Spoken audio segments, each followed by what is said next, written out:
more risks. And I think that's a really important thing that we're doing. There'll be more to say about pensions before the House goes into recess. Some of the longer term challenges facing today's workers and tomorrow's pensioners, because I'm very concerned about the adequacy of pensions, that there are many people who are, the huge benefits of auto-enrolment, but many people still not saving, and that is a real risk for people going forward. We'll have more to say about that next week, but I think the pension schemes bill is a really important first step to try and bring those small pension pots together, better results for savers, and better results for the UK economy.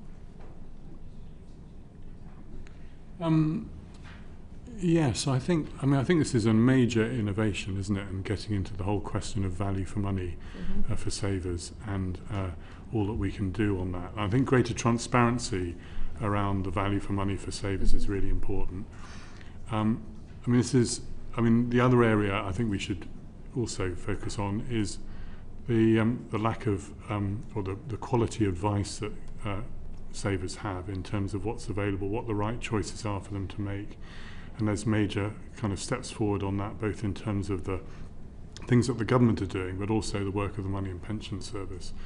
And of course, the progress on the Pensions Dashboard programme, which will enable savers to see what their savings are and hopefully be able to make right decisions off the back of that. Thank you for that. And you mentioned adequacy. You're absolutely right to raise that. So I think I'm right in saying that 2 in 5 people in the working age population do not have adequate savings to sustain them at a reasonable level in retirement. Just picking up on that thread, what steps are you taking on adequacy? Well, we'll be saying more soon about the next phase of our pensions review. I am concerned of the risk that tomorrow's pensioners will be poorer than today's. As a Labour politician, I do not accept that is good enough, and we need to face that head on. I'm concerned particularly about those on low incomes who are, they can't even put food on the table, let alone thinking about paying for their pension in retirement. We've got more people who are still paying off their mortgages when they retire, and more people who'll be renting into retirement. And how I see this in the broad sweep of history is that we made some massive improvements under the last Labour government of tackling pensioner poverty through pension credit and then through the Turner Review. And that was an amazing success of public policy, actually, an amazing success of public policy. But there are new problems today, and I don't accept that tomorrow's pensioners should be poorer than today's. But that means we've got to do the long-term thinking and build the consensus that we need to give people a decent. We all want to look forward to our retirement, but as you say, 40% of people are not going to retire on the minimum defined adequate income, and the truth is that would be terrible for them. But we'll all end up picking up the pieces of pensioner poverty. So we've got to take some difficult, longer-term decisions to tackle those problems. Thank you. I'm going to take a break now for approximately 5 minutes. Order.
Carry on if that's all right. And I just want to ask in relation to the predecessor committee's recommendations around indexation for the from the indexation of PPF compensation on pre-1997 benefits in relation to the scheme rules for this.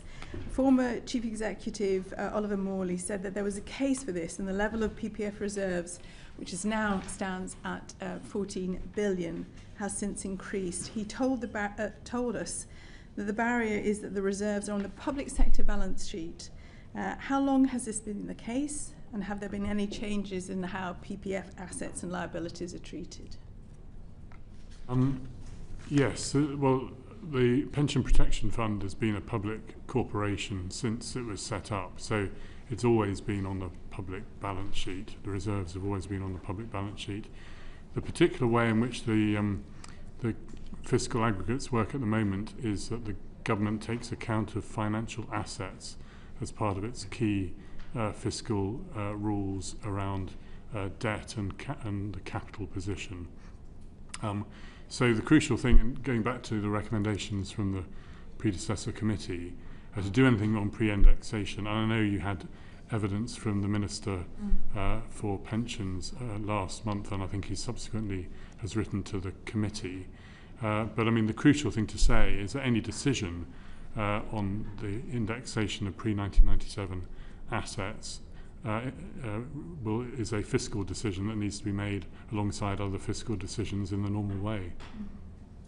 Thank you for that. I understood it only came on the public sector balance sheets in the last few years, actually. So I'm interested in why that was the case. But I wonder if you can understand from the perspective of scheme members that they've had their pension in real terms just eroded.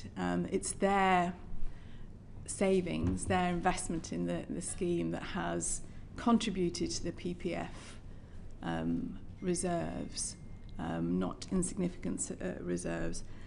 You know, how can we justify this to them? Many of them in their late 70s and 80s who are literally clinging on, and given what Secretary of State just mentioned earlier on. 1997 was the year that legislation was introduced to require indexation. So I appreciate that many schemes did have indexation prior to 1997, but it wasn't a requirement until after 1997, which I think is the reason for the current status.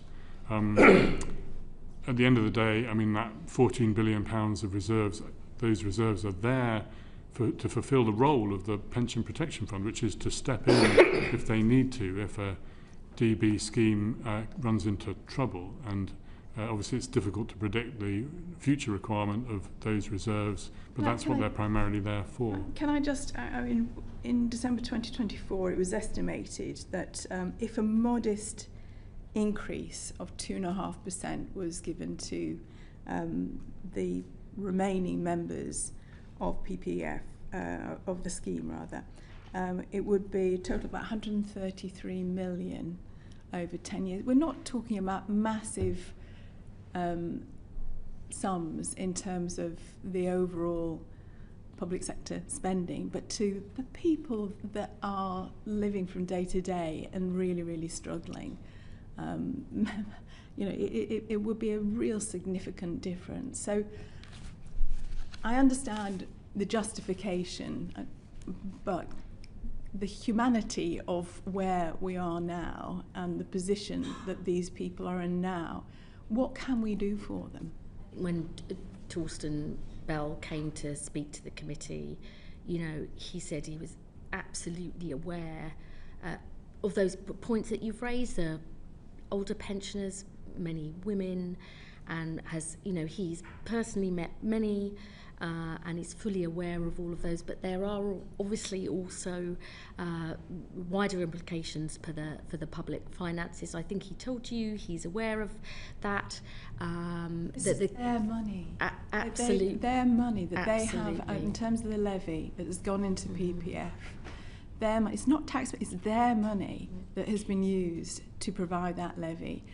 And surely they should have a call on that as well. I think, as Torsten said to you, we're really aware of what's happening and the implications, that there are implications for the public finances.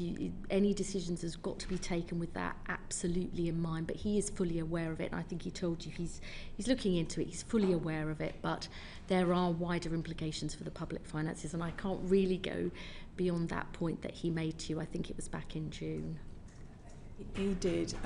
Obviously, we had the pension scheme bill coming up, and I hope that there will be an opportunity to consider some amendments. They are dying by the day, the remaining amendments. Surely, in terms of decency and humanity, we can do something for them. And I understand this is something that previous committee and you have pushed. I think Torsten was very open about understanding all of those implications when he last came here, and has written to the committee and given evidence to you, and that's where we are at the moment. Okay, I'll just leave this 133 million next 10 years against 14 billion. I'll just leave it at that. Okay, let's move on. Next on my list is Frank. Thank you very much, Chair. Secretary of State, the Pensions Ombudsman, as you'll know, set up the Pension Dishonesty Unit to investigate allegations of fraudulent behaviour and misappropriation of pension funds. It supported 800 people and directed redress of more than £40 million. Last month, the committee was advised that DWP funding for the Pension Dishonesty Unit had come to an end. What was the reason for that decision? Yeah, shall I come in on that, Mr. Yep, McNally? And I think, as you say, the Ombudsman Chief Executive wrote to the committee with a bit more detail about that. But the reality was that the unit was successful at making determinations, but very unsuccessful about securing funding coming back. And so this was just a question about what is the best way of using the resources for the Ombudsman in terms of getting the most outcomes. And it was concluded that putting that resource back into business as usual activity within the Ombudsman was a more effective use of those resources. Let's remember that all those affected would already have been receiving compensation through the Fraud Compensation Fund. So this is a question about, not a question about those who were affected, but more a question about best use of resources and whether this is a route that enables us to get money back from those people who were found guilty of fraudulent behaviour. And as I say, in the end, a lot of determinations made, but very little money secured. So it was just simply a value for money decision about how best to use taxpayers' money. Okay, thank you for that, Permanent Secretary. I appreciate your views on that. The Ombudsman themselves have stated that from October this year the expectation would be that they would have to discontinue 50 complaints involving 17 schemes. What concerns do you as Permanent Secretary or Secretary of State do you hold on this, especially as the key purpose of the unit was to provide victims with a voice and shine a light on pension scams, and what other avenue would you see to ensure that those sort of 50 complaints involving 17 schemes continue to be investigated to an outcome? Well, the Ombudsman plays an important role, as you say, in identifying those scams and those fraudsters, and we're always keen to take action to address that. What's proved to be the case is that the work of this particular unit has not been an effective use of taxpayers' money. But for those affected, the Fraud Compensation Fund is the route forward to get redress. And indeed, the work of the Ombudsman as a whole, by using this money in a different way to get through more business as usual cases, I imagine that they will identify more, as a result, more cases that need to be addressed by using the resources more effectively than by pursuing this particular route, which, as I say, the unit was successful at making determinations, but very unsuccessful about securing money back.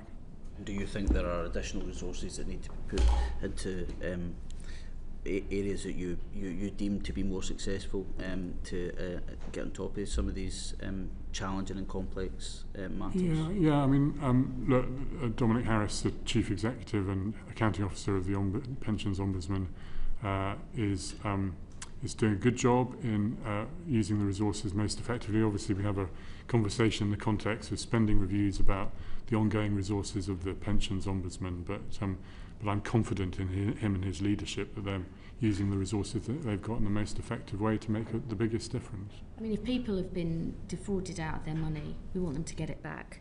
And we've got to make sure that we do that as effectively as possible. And if you know, what happened here was actually the money, we weren't getting as much of that back as we wanted to be able to do. So a change has been made, but I want to make sure that this is tackled properly, and you know, we'll make sure that we keep that under review, because it's not acceptable if that's happened to people. We need to find the best way of doing it. If what we're doing isn't working, we have to have another look again, and that is absolutely a sort of clear commitment from us. Appreciate that. Amanda Hack. Thank you, Chair. Thank you to the Secretary of State and the Permanent Secretary for being with us today. This did get raised in our previous question, but I just wanted to delve a little deeper into the pensions dashboard, much long awaited, and a project that has been reset more than once already. So in March, Brian Burns of Moneybox said he was concerned there was still no launch date for the Money Helper dashboard, and he was a bit sceptical of the launch date that the private sector would follow. So what's your working assumption of when the launch will happen to really sort of benefit people with claiming their lost pension, so to speak? Thanks, Ms. Hack. I mean, it's a really important programme for the reasons I was raising with Mr. Pinto-Daczynski just a moment ago before the break. And as you say, it's a programme that did go through a reset. We put it into reset in 2023. Then we brought new leadership in, also new leadership in the Money and Pensions Service at Chair and Chief Executive level. And I am pleased with the progress that they've made. They are on track. The first connections have been made since April this year. Indeed, the state pension system is now being connected up. And we are on track for reaching the final connection date, which is the 31st of October 2026. Alongside that, we're doing work around developing the front end, the Money Helper dashboard, as you say. The Money and Pension Service are doing a lot of user testing to try and work out how best to use that. I want to make sure that the information is displayed in a way that is helpful. So it's one thing getting the system working in terms of I like to think of it as the plumbing. You know, the connections through from each of the thousands of pension schemes there are is a complex job. But then bring that information to people, which, as we said earlier, is complex, and you know, we need to make sure that people have the right understanding and make the right decisions off the back of that. I think that is really important. There's a lot of potential here, potentially some risk too. So that's why everyone wants to get this right. There's user testing. We don't have a date for when the Money Helper dashboard will be ready. As I say, the final connection date is the 31st of October 2026, and we're all set for that. We can keep the committee up to date with that. I'm sure the Money and Pension Service, as they come and report regularly to this committee, will do that too.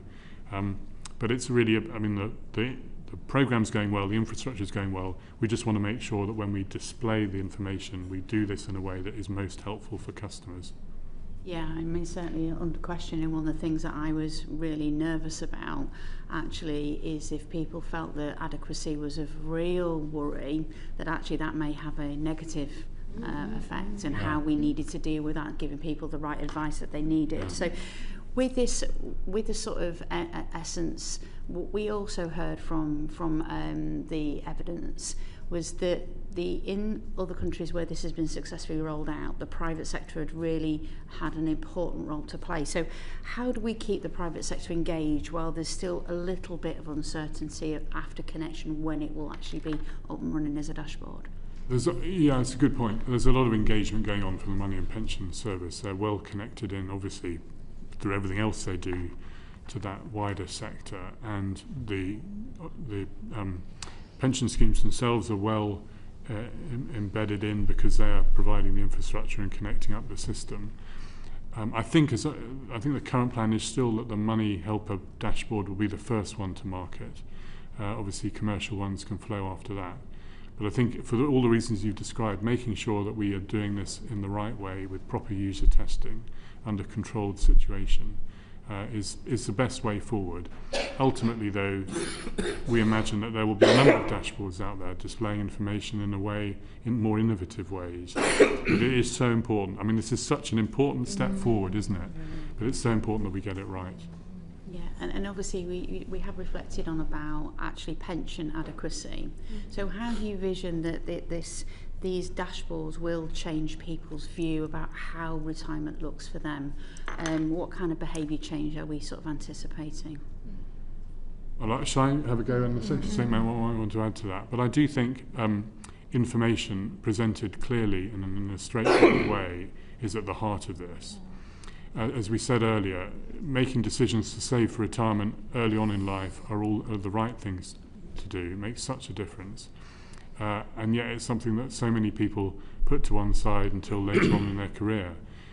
So having this as something that people can have easy access to, I mean, it's not the same as looking at your bank account because the numbers are presumably, hopefully, not going to be moving up and down too regularly. But being able to, at those regular points in life, to be able to think about, am I making the right decisions about spending money now or investing in the future for my retirement, and sort of seeing the difference that choices they make have is so important. Added to that, we know that so many people, particularly in the way that careers work at the moment, have a variety of different pension pots in different places, and maybe some that they've become disconnected from. So having information about the money that they have themselves is another important part of this too. I anticipate and I hope that this leads to people making those long-term decisions in a controlled, mature way, seeking advice. But we need the whole infrastructure to work effectively, and we need to avoid people providing the wrong information or encouraging people to do the wrong thing based on the information that comes out in the dashboard. And there is that risk of that if we don't get it right. I would just add one of the things we're obviously thinking seriously about is with pension freedoms, really, there's big decisions even when you do gain access to your pension about how you're really going to make the best use of that for what are longer retirements as we live for longer. And knowledge is power, but we've got to make sure that yes, the plumbing, and as you refer to it, and the information is all there, but the truth is and we're probably all around this in this room, ourselves looked at what's happening for our constituents and sort of the huge challenges we've got here. But I see this as a really important part of the next steps as we make sure that people have a retirement that they can look forward to, the information, the knowledge and the advice they need to make sure their money and their savings actually work for them as we do live for longer. This is a really important thing, but I think there's much more that we can do there. Thank you, Chair. Thank you. Steve Darling. Thank you. Bearing in mind that we've got 4.5 million children living in poverty, and childhood is a very short period of all of our lives, it's particularly disappointing the slippage that we've had on the child poverty strategy from being published earlier this summer until potentially the autumn. Can you give a clear date as to when that will be published, and can you please explain why the unfortunate slippage? It will be in the autumn. I can't give you an exact date, but I do not believe there has been slippage in this government's determination to tackle child poverty. We have introduced a fair repayment rate in universal credit to stop people being plunged into debt. We're introducing free school meals for all children in households on universal credit, which will lift 100,000 children out of poverty. We're dealing with direct pay in the child maintenance service, which we believe will lift 20,000 children out of poverty. We're rolling out Can you free please breakfast explain clubs. why did the slippage happen? I'm replying. You said that there was slippage. I actually think we have taken action and made a down payment on tackling child poverty. So and it's I'm not going to have any impact then, the child poverty strategy, it doesn't matter. Can you explain why the delay? You had planned to do it earlier this year. Now it's going to be the autumn, so that could be, knowing the government, December. Childhood is a really short period of time. We're letting our children in poverty down. Why is the government doing that by not publishing as it promised previously? I think action speaks louder than words. We've taken action to tackle child poverty. Can you explain why you haven't published the child poverty strategy so far? Would you like me to answer the question? Yeah, no, well, you're very well avoiding it. Why have you not published the child poverty strategy? We want to get this right, and we understand that there will be funding implications, and we think it's really important that we spell out a comprehensive strategy, but we have not had slippage on tackling child poverty. We're putting that into action. Thank you. Amanda Hack. Thank you. I think one of the things that's been really positive in terms of looking at child poverty is the actions we have already taken.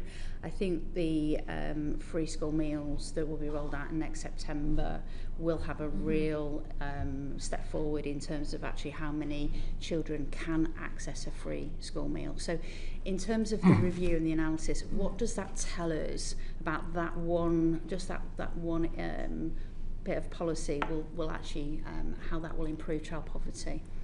So this is really important to me personally. I used to chair something called Feeding Leicester, which is the programme to end hunger in my city, and that emerged from a survey we did back in, I think it was 2018, that showed 1 in 5, this is even before COVID, that 1 in 5 kids in our city every single day worried about having enough to eat. And that's why we set up Feeding Leicester. And kids can't do well if they haven't got enough food in their bellies. And I'm extremely proud of the free school meals for those on universal credit. It will be available will lift 100,000 children out of poverty, but actually be available, I think it's to 500,000 children. But I think something that hasn't been recognised from the spending review so far from slippage, there's actually action being taken, is it's not just feeding kids during term time. Because of our 3-year funding settlement on the Household Support Fund, now called Crisis and Resilience Fund, holiday hunger there, and the DFE's commitment to the holiday activities and food programme will feed poor kids at school and in the holidays too, because kids don't stop being hungry when they're on holiday. So I think that's really important. But if I can just take a step back for the child poverty strategy here. Social security measures are essential to bringing those numbers down. But we've also got to do more on 3 other fronts. Firstly, bringing down the costs families face, particularly around their utility bills, and I'm very proud of what we've done again on the warm homes front, extending that to an additional 2.7 million families. The warm homes discount, I think that's going to really help. But we've also got to get more people into work. The lone parent employment rate has stalled. We need to do more to get second earners into work. We had very clear evidence from the Child Poverty Task Force that having a second earner in part-time or full-time work was a really strong protective factor on child poverty. But the other element of this, I think, is the very, very, very early years of life. We now know just how important those first few years are for children's brain development, social development, I ran a charity called the Maternity Alliance before I became an MP, and those very, very early years, pregnancy in the first 2 years, how important they are. And so our announcement about rolling out Best Start family hubs is absolutely critical. So I see the child poverty, I understand, inevitably the focus on the child poverty strategy has been about social security measures, but actually it's much broader than that. Yes, it's about that, but it's about work, It's about the best start in life, and it's about financial resilience for families. So many families, one thing goes wrong, you know, the cooker breaks, the washing machine goes, and they are plunged into poverty. So we have got to take action on a broad range of fronts here. I am very proud of the start we've made. We have got a hell of a long way to go, but I think we've had some down payments on our child poverty strategy, and myself and Bridget Phillipson will be forging forward to do even more in the autumn. Jill German. Thank you, Chair. So I'm a Welsh MP, and so in Wales there's been an awful lot of work to try and mitigate the impact of child poverty. So things like work on the cost of the school day, and universal free school meals for primary school children, and our long established breakfast clubs, which have been in place for 2 decades, I believe. But despite these measures, child poverty in Wales remains stubbornly high. So I believe really strongly that joint working between our UK government and, in my case, the Welsh government is absolutely crucial to be able to make a difference with child poverty, and not just mitigate the impact, but actually drill down into the root causes. So I wondered if you could tell me how the government will work with the devolved administrations to deliver the child poverty strategy, accounting for devolved policy areas that are likely to impact child poverty outcomes. So of course, Bridget Phillipson is working in education here in the UK government, but we'll have a Welsh Government equivalent. They'll be the same in Scotland, and how that will look. Well, we've actually, it's been a really important part of the work of the Child Poverty Task Force, is to make sure that we take action in every part of the United Kingdom, including in partnership with the Welsh Government and the Scottish Government. We've actually had meetings around this topic with all the key players, including voluntary sector organisations. It's not only what the state can do, but what voluntary and other community groups can do. From the DWP's perspective, I was talking about the importance of helping everybody who can work to get into work. We've got a Get Britain Working Trailblazer, £10 million, I think it is, in Wales, which is trying to get more people into work, keep them in work, which is absolutely critical to tackling child poverty. There'll obviously be the Barnett consequentials for the Welsh Government from some of the other action that we've taken. You know, you are providing free school meals already, but that support that would have been available is obviously going to be devolved. I think there's a lot more we can do in terms of learning from what the successes that Wales is having. But critical to me is those very, very early years, working with the local NHS in particular to help parents during the early years of life, but also secondly is creating those good quality jobs in every part of the country, because that is the best route out of poverty in the long term. Will there be continued discussions with the Cabinet Secretaries in the devolved administration? Absolutely. So health, of course, you've mentioned, education, absolutely crucial to have joint working so it replicates what's happening in this place. Absolutely, and we're already doing that. That will continue until and beyond when the strategy is published. But particularly, as I've said, on the employment support side, you know, we've got a big manifesto commitment to devolve more so that we get it right in Wales. We're working closely with the Welsh Government on that, but all of my counterparts want to make sure in every part of government we have that close working and that we deliver through, whether it's through the NHS, through local government, through employment support, because the truth is it's only when we do that together that we're going to get the best results for our children everywhere. Thank you, and let's hope we can see those figures coming down. They will be. My greatest wish. Thank you. John Milne. Thank you, Chair. And just want to move on to another area, housing, very important issue nationally, and indeed in my constituency of Horsham, where, as it happens, I'm attending a local housing summit tomorrow on affordability, so I'm hoping to pick up a couple of tips, advice from you today. So, the temporary accommodation subsidy allows local authorities to reclaim from the DWP up to 90% of LHA rates from 2011 after exercising their homelessness duties. So 2 questions from that. Why only 90% reclaim, and what's so special about 2011? I have a go. So as you say, Mr. Milne, it's a long-standing situation since 2011. In 2011, the reason it's 90% is the policy has always been to encourage local authorities. As you say, there's a subsidy is paid up to a certain amount, but it was to encourage local authorities to look at the cost of temporary accommodation and to have an incentive to seek to reduce that, both in terms of reducing the number of people who rely on temporary accommodation, but also to reduce the cost of the temporary accommodation that is in place. So at 2011 levels, and it hasn't moved since then. There is some advantage in that, in the sense that in 2011 the local housing allowance was set at the 50th percentile rather than it subsequently was reduced to the 30th percentile. But obviously over a period of time, as the cost of temporary accommodation has gone up, so that so-called subsidy gap has increased over time. Ultimately, it's a fiscal decision to be made about how to manage the spend that's made on housing. At the end of the day, when it comes to housing, there's a conversation to be had about both the demand side, of which this is a focus on, and the supply side.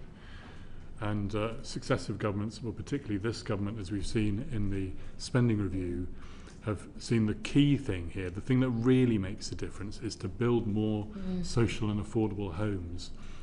And decisions can be made about where you put government funding, but ultimately the thing that makes the biggest difference is to increase the stock of housing. So what you'll have seen in the spending review is a commitment to £39 billion of additional investment in social and affordable housing over the next 10 years.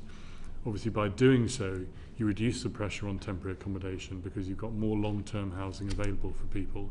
That reduces the pressure on rents, reduces the cost, and would have downward pressure on the subsidy, so-called subsidy gap.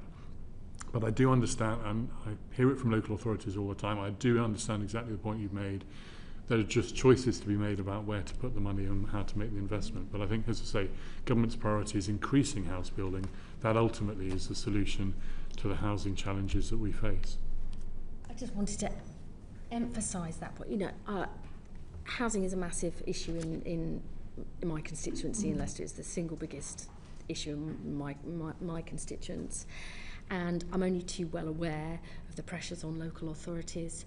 But ultimately, we've got to start shifting the focus onto precisely what the Permanent Secretary said, which is, building more social and affordable housing. And £39 billion over this spending review, the biggest ever investment into building those homes. And the Deputy Prime Minister said a target of 60% of those homes, I think, was social housing, because I don't want anybody in temporary accommodation. I'll just link you back to our previous discussion about child poverty. We've got 166,000 children in temporary accommodation. I met mum with two very small kids in Leicester West, a few months ago, actually in one of the early years settings, saying, how can she bring her kids up there? What is the future for them? They keep having to move around. They haven't got anywhere decent to be on their own. When they get to school, how are they going to do their homework? How long will it take them to get there? The state of the accommodation. So the long-term decision for the government is, how do you really solve that problem? I know about the immediate pressures on the council, believe you me. I face that every day. But we are faced with those choices, and our choice is to shift the focus on tackling the long-term problem, which is we don't have enough housing, decent housing in this country, affordable, social. That is how we want to get ourselves out of this bind, because the amount of money that we are spending on housing benefit, often for poor quality housing that we don't want. We're introducing a bill on renters' rights, private rented accommodation. If we don't take the long-term decisions facing the country, they are immediate problems. But we can't duck that. I think it's been ducked for too long. So that is our approach. I'm very aware of that, and I will keep that under constant review. And I know the Deputy Prime Minister is very focused on these issues as well, but we've taken some big long-term decisions. that we need, and we've really now got to deliver.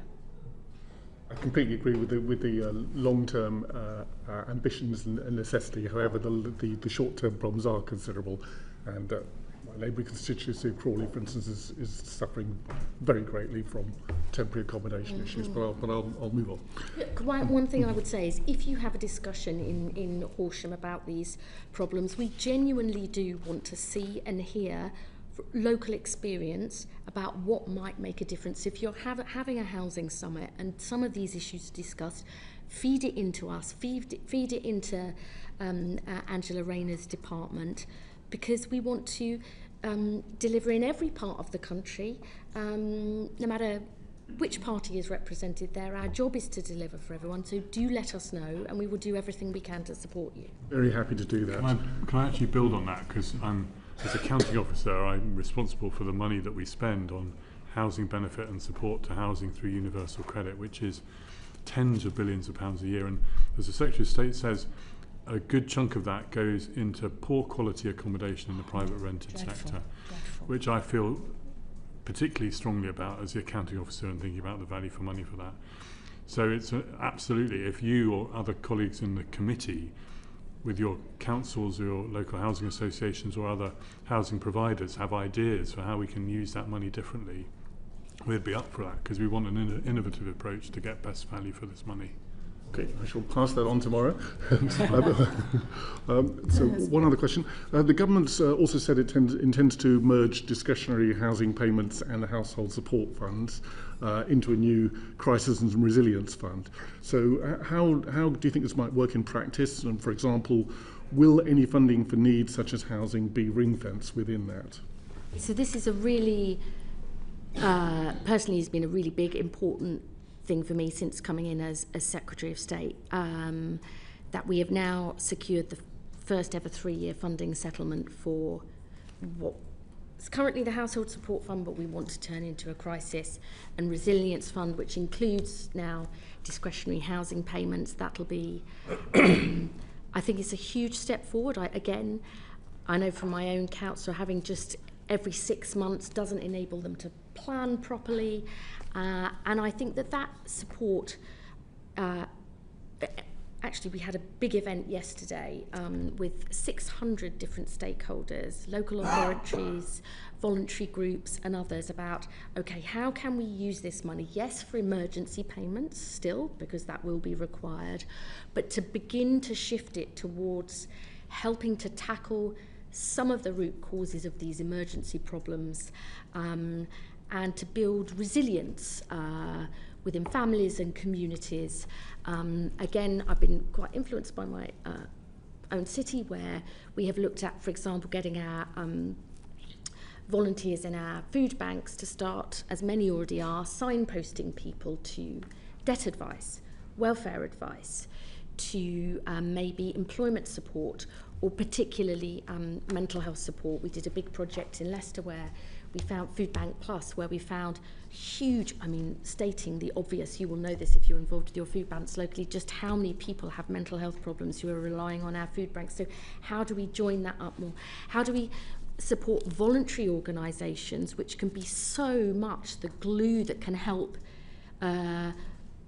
bring people together, but who have, whose funding has been decimated over the last 14 years. How can we support those voluntary groups to better link people with support? So that will remain. We've got the discretionary housing payments of part of that. Also the holiday hunger programme, that's for support during half terms and other things. That will remain, but we want to allow local areas to decide how best to shift that support. We're also, everybody will be, but moving away from food banks to more food pantries, social supermarkets, so that they become more sustainable. People pay a little bit for the food, but they also might be able to get employment or training or childcare advice. So we want to start to try and shift that funding into more of the resilience preventative measures, which we know can make such a difference. And I think by having that 3-year security of funding, I certainly know from my own constituency that will really help people plan and build up that capacity.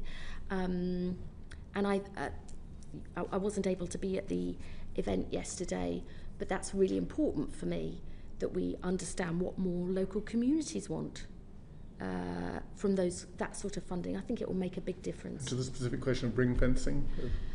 I'm actually less in favour of ring fencing, because I think that local authorities often know best how they can support things locally. We'll want some clear objectives, some outcomes that we're looking for, but in terms of how that money is best spent, I mean, coming back to Horsham, they'll know locally best what they want to spend it on. I'm not into the business of telling people exactly what. We want some clear outcomes and objectives, but I'm much more in favour of giving more local freedom where that works. One of the things we need to make sure we can do is bring upper and lower tier authorities together in terms of coming up with the best solution in their areas. Obviously, discretionary housing payments were generally paid not to lower tier because they're responsible for housing as well as unitaries. They're coming together in a rather big way in a couple of years, but anyway. Coming together exactly in Sussex and Surrey, it will be clearer in that respect. But I think it's a great opportunity, as the Secretary of State says, for the different parts of local government to come together around what really matters in their areas. And the subsequent engagement after yesterday's event, we've got events around the issues around food banks, as the Secretary of State says, around housing, around crisis and emergency, but also, as the Secretary of State says, around resilience and long-term planning. So really keen to hear the views of stakeholders on all four of those elements of the plan going forward. I mean, as part of our local poverty strategy, I mentioned this earlier, one of the things that we found that particularly plunged families into poverty in Leicester was white goods going wrong. So now we are setting up, we're trying to set something up where people can get decent white goods as a replacement instead of getting another one on loan, more debt. Obviously, the root cause of poverty is not enough people able to have good enough jobs and the cost being too high, but there are other things that we can do locally. That was right for us in Leicester. It might not be right in Horsham, but I think there's a lot more practical things that we can do to support people, and I hope this huge investment over the next 3 years will really make a difference. A quick one from Danny Kruger. Thanks. I mean, it sounds like quite a substantial change in the purpose of the existing funds. What I hear you saying is that you're going to shift the funding from essentially grants to households to grants to social infrastructure of various sorts. And I appreciate you're leaving the discretion to the local authorities, but that might, in practice, be what happens. Is that correct? So it's both, because I know my own city will still need some of those emergency food vouchers, the emergency payments for people who would otherwise be evicted and at risk of becoming homeless. I get the argument, sorry to interrupt. But it's I would say it's not a directive, it's saying enabling local authorities. In practice, what might happen is the budget that's currently available for households in emergency will decrease, and there'll be instead investment in local social infrastructure. Both will remain available. This is about enabling local authorities. As actually, I have to be honest, many of them have already begun to do that. The reason I'm very interested in this, because we have, in my own city, begin to shift some of that funding within existing rules, but it's saying that we are enabling that, because if in local areas we believe that is a better way of preventing that emergency demand on money, that is a better thing. Thank you so much, Chair. And we'd like to come to the issue of fraud and error, if we can. Obviously, we talked about it when you came in November, and previously we highlighted some evidence that DWP was taking efforts, and since then, obviously, the fraud bill's passed, which is welcome. But we'd also highlighted evidence that in terms of the kind of bounce back post-COVID, DWP's performance was behind that and lagging that of the private sectors in terms of dealing with fraud. Since we last spoken, what steps have you taken to try to remedy that and to push forward with kind of practical measures to bring down fraud and error? I address that.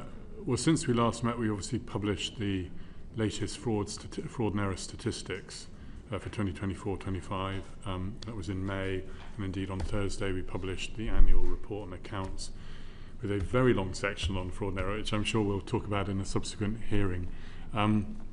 So what you'll have seen is that fraud and error in the benefit system has come down since the year before, from 3.6 to 3.3%. In universal credit, it came down from 12.4% to 9.7%. It's still a little bit above where we were pre-pandemic. Pre-pandemic, it was 9.4% for universal credit and 3.1% for the whole benefit system as a whole. But we've made promising steps forward. And we have our full fraud and error strategy, of which key parts, as you say, are being taken forward through the bill.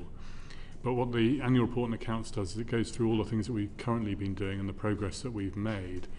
So we set ourselves a target for last year of making savings of £1.7 billion. I'm glad to say we overachieved that. We achieved savings of £2 billion. But one of the things that we've started to try and do more of, because we've tended to focus quite a lot in the statistics and the work we talked about in terms of detection, which is when the fraud has already happened, you're then chasing the fraud down and trying to get it back, which obviously has a downside in the sense the money's already gone out the door. But also what you end up with is claimants with overpayments that you then have to get back, and that may be a difficult thing to do for a variety of different ways. So an increasing focus on prevention. One of the things we've published in the annual report and accounts this year, for the second year in a row, but it's some indicative statistics that we've been producing that look at the overall effort of the department in terms of tackling and preventing fraud as a whole, and preventing fraud through all the different controls that we've got in place, as well as new things that we're bringing in, such as the eligibility verification measure in the bill, such as the periodic redeclaration that we're asking people to do on a regular basis, and the UC verification work on things like capital and self-employed income. So a variety of things that are being done in addition, but they're also intrinsic controls already. So I did actually have the table in front of me. This is now published, and it's page 99. It shows that we prevented or detected fraud last year of £24.9 billion, which is up from £21.9 billion the year before. So when you look at the scale of fraud that actually happened, fraud and overpayments of 9.5 billion, a much greater amount of that was actually detected and prevented in the first place, or detected after the event and clawed back. So it's a sense of really trying to give a bit of weight to what I really want us to do as a department, which is get ahead of the problem rather than be detecting it and clawing money back after the event, stopping it happening in the first place. And I think publishing this in a regular format, I think, will be helpful for the committee in holding us to account for that. And that was also brilliant. Blue Peter, here's one that I made earlier moment, and it's very good. I suppose the other part of that kind of you're picking up is around increased automation and using a lot more AI and kind of tools, predictive tools to, as you say, try to stop problems before they begin, both for fraud but also for error, because obviously we don't want either, as you say, people being underpaid or being making a perfectly legit claim that there's no fraudulent intent, and then they're overpaid, and then they're put through hardship when it has to be recovered. Obviously the big challenge for the department's always been beforehand, kind of the data infrastructure, the skills and the IT to successfully kind of use that. Do you think you've got the right infrastructure, data and capabilities to drive that automation forward? Well, it's a good question, and one of the reasons for taking the powers in the bill is to get more access to data to enable us to do that, but do that in a fair way, in an appropriate way, in a way that is transparent and understandable to Parliament and to our customers. At the moment, we only use one machine learning tool in scaled up version, and that is for universal credit advances. And we carry out a fairness test of that, which we'll be publishing shortly, just to give you a bit of a sense of that. It does make a difference. It does. What that does is it enables us to identify automatically those, it's for universal credit advances, those universal credit advances applications that look fraudulent or suspicious. It sort of filters them off to be able to, for us to look at manually and to test. I mean, it delays the payment by about a day, but it gives us, we think, 3 times more certainty in terms of being able to tackle fraud and error. That's the one we're using at the moment. As I say, we'll be publishing the fairness test on that shortly, so you'll be able to look at that.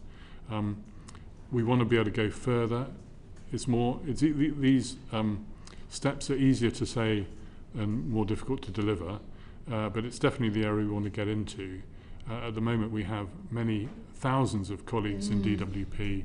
They're excellent colleagues, they're very expert, but it is a big part of the workforce of DWP working to both detect and prevent fraud and error.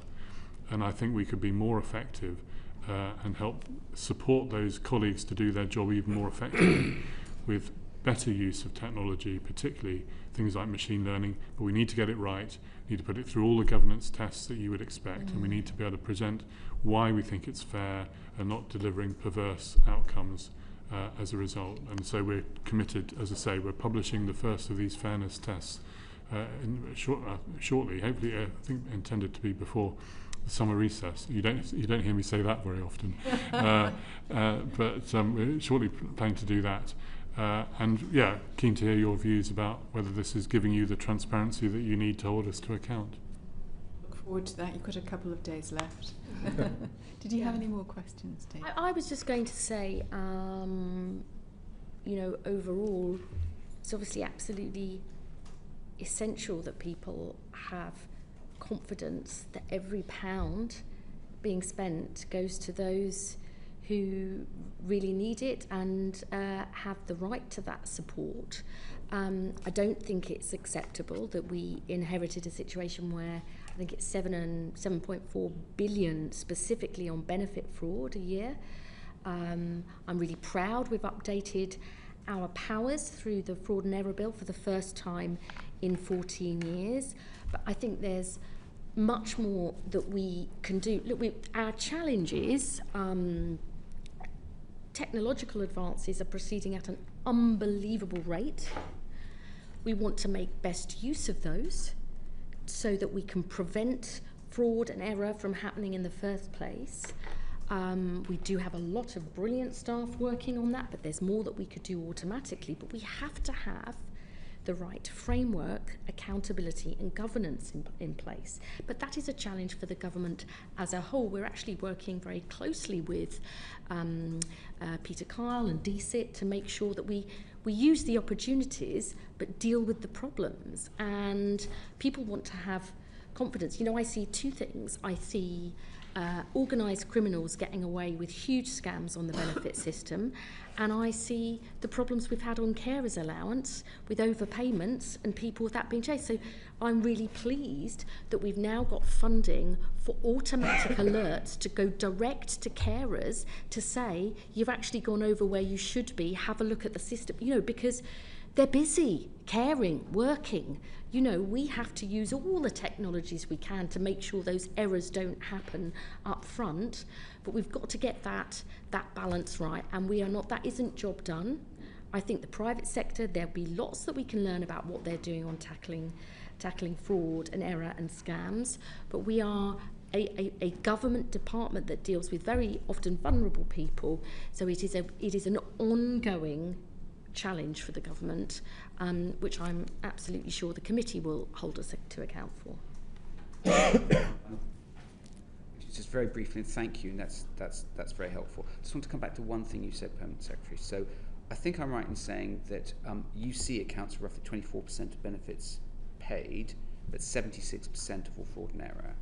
So there's clearly one benefit, and I think you said the fraud rate comes down from 12% to 9%, 9%, but that's still almost that's £1.10 basically. Is there anything specifically extra we're doing for UC? Because that feels like a real, the nub of the problem. Yes, it's a contrast between universal credit at 9.7% and the state pension, which is a fraction of that. And it's down to the challenge you've got is around the nature of the benefit and the entitlement and the nature of the claimants and what happens in their lives. So from someone on a state pension, to be eligible for the state pension, you need to have a national insurance contribution record, you need to be over the state pension age, and there's a residency requirement as well. Apart from that, you get the state pension, and then the state pension is kind of constant throughout the rest of your life. Whereas with universal credit, there are any number of different requirements in terms of things like, obviously income, but earnings from income, the fraud and error rate on that is virtually zero for employed income because we get the feed from the HMRC. But on something like living together, where you don't have that data and people's lives change, on things like capital, people's lives change, on things like number of children, the age of children, childcare costs. There's a whole range of different elements that you need to have more information to be able to assess. So, and people's lives change regularly. Now, we compare the performance of universal credit with the performance of the legacy benefits that it was based on, because working age benefits, by their very nature, for that reason, there's more risk. And we're seeing an improvement in that over time. We saw a big increase in fraud and error in universal credit through the pandemic, but that was because we had hundreds of thousands, literally, millions of extra people coming into universal credit in a matter of months. And we had to suspend some of the kind of face-to-face type checks that we normally do, because we thought the priority was to get money to people who were entitled to it, to get money out the door, which I think we did successfully. But that's why we saw the peak in which we're coming down from. We're committed to reducing fraud and error in universal credit and other benefits to below the pre-pandemic level. And indeed, in the annual report and accounts, another advert for the document, you'll see our forecast set out for how we would bring down fraud and error, both for universal credit and for the wider benefit system over the course of the next few years. Thank you. And that concludes our session this morning. Thank you so much, Secretary of State, Permanent Secretary. Pleasure. Order.